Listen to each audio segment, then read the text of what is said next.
தமிழக மேடைகளில் நம்மள ஒரு பேச்சாளராக பிரபலமான பேச்சாளர் ராஜா அவர் திரைத்துறையில் தனக்கான ஒரு பயணத்தை உருவாக்கி அதில் வெற்றிகரமாக போயிட்டுருக்கார். அவரிடம் நம்ம பேசலாம். வணக்கம் சார். இப்போ திரைத்துறையில் தங்களுடைய பயணம் அப்படிங்கிறது எந்த ஒரு கட்டத்தை எட்டியிருக்குன்னு நீங்கள் நினைக்கிறீங்க? ஏன்னா நீண்ட காலமாக இருந்துட்டீங்க திரைத்துறையில். இல்லை, நான் சிவாஜி படத்தில் முதல் அறிமுகம் எனக்கு ஏறக்குறைய ஒரு 7-8 ஆண்டுகள் ஆயிடுத்து.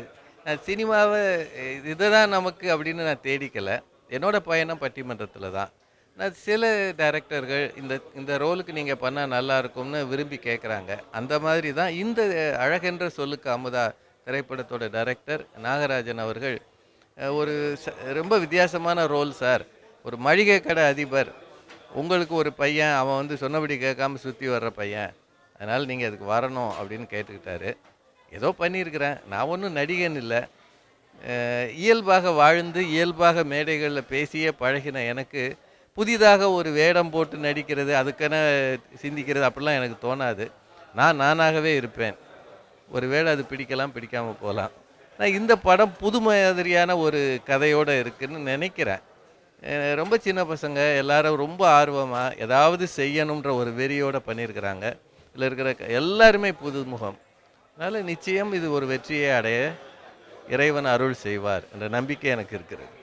நீங்கள் நடித்த பெரும்பாலான கதாபாத்திரங்கள் வந்து நகைச்சுவை கலந்த ஒரு கதாபாத்திரங்கள். உங்கள் சீரியஸான கதாபாத்திரங்களை இன்னும் காலங்களில் எதிர்பார்க்கலாமா? இதுக்கு நான் பதில் சொல்ல முடியாது. ஏன்னா யார் தலையில் எந்த கிரீடத்தை வைக்கணும், யார் தோளில் எந்த பாரம் தாங்கும் அப்படின்றது ஒரு திரைக்கதையை உருவாக்குகிற அல்லது அந்த படத்தை வடிவமைக்கிற கதாசிரியர் டைரக்டர்களுக்கு தான் தெரியும்.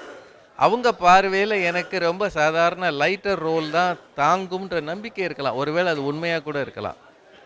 ரொம்ப கேரக்டர் ரோல், ரொம்ப அழுகிற மாதிரி காட்சிகள் அல்லது உணர்ச்சி வசப்பட்டு நடிக்கிற மாதிரி ஒரு கேரக்டராகவே வாழ்ந்து காட்டுகிற காட்சிகள் எல்லாம் அதுக்குன்னு நிறைய நடிகர்கள் இருக்காங்க. ரொம்ப பிரசித்தி பெற்ற நடிகர்கள் இருக்காங்க.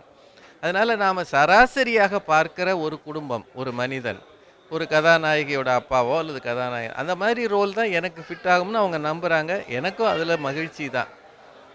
நான் என்னை ரொம்ப மாற்றிக்க விரும்புகிறதில்ல.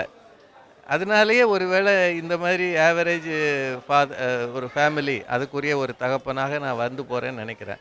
அதுவே சந்தோஷமாக தான் இருக்குது. நிறைய திரைப்படங்களை பார்த்து தான் நல்ல தமிழை கற்றுக்கொண்டோம். அந்த காலத்தில் இலங்கை வானொலியில் ஒவ்வொரு ஞாயிற்றுக்கிழமையும் நல்ல தமிழ் கேட்போம் அப்படின்னு ஒரு நிகழ்ச்சியே வைப்பாங்க. அது பெரும்பாலும் வீரபாண்டிய கட்டபொம்மன், திருவிளையாடல், சரஸ்வதி சபதம், மனோகரா, பராசக்தி இந்த படங்களில் வந்த வசனங்கள் வந்தது. அது மாதிரி இந்த காலத்தில் ஏறக்குறைய 70-80களுக்கு பிறகு வந்த திரைப்படங்களில் ஒரு படத்தை கூட நம்மளால் சொல்ல முடியாது. ஏன்னா தமிழ் திரைப்படங்களில் வசனங்களில் மட்டுமல்ல பாடல்களில் கூட நல்ல தமிழ் மிக குறைவு. இல்லைன்னு சொல்ல மாட்டேன், மிக குறைவு. படங்களில் வந்து காட்சிப்படுத்தலுக்கு இருக்கிற வேகம், ஆர்வம் வசனங்களுக்கோ மற்ற விஷயங்களுக்கோ இல்லை. இசையில் கூட வாத்திய கருவிகள் மேலோங்கி வார்த்தைகள் கொஞ்சம் பின்னுக்கு தள்ளப்படுகிறது. அதனால் நல்ல வார்த்தைகள் கூட அங்கே போய் சேருவதில்லை. அதனால் தமிழ் வசனங்கள் எங்கேயோ 1-2.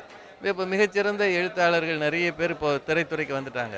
இப்போ சுபா இருக்கிறாங்க, ஜெயமோகன் வந்துட்டார், இது மாதிரி நிறைய பேர் வந்திருக்காங்க. அவர்கள் எழுத்தில் சில விஷயங்கள் மக்கள் மனசில் பதிகிறது. அந்த மாதிரி வசனங்கள் வந்து போகின்றன தவிர வசனங்களுக்காகவே படங்கள், வசனங்களை நினைவில் வைத்துக்கொண்டு அடுத்த தலைமுறை தமிழை கற்றுக்கொள்ளலாம் என்கிற காலம் இப்போது இல்லை. இப்போ இருக்கிறது வருத்தத்துக்குரிய விஷயந்தான். தமிழை இன்னும் தமிழ் திரைப்படங்கள் நல்ல முறையில் பயன்படுத்தணும்.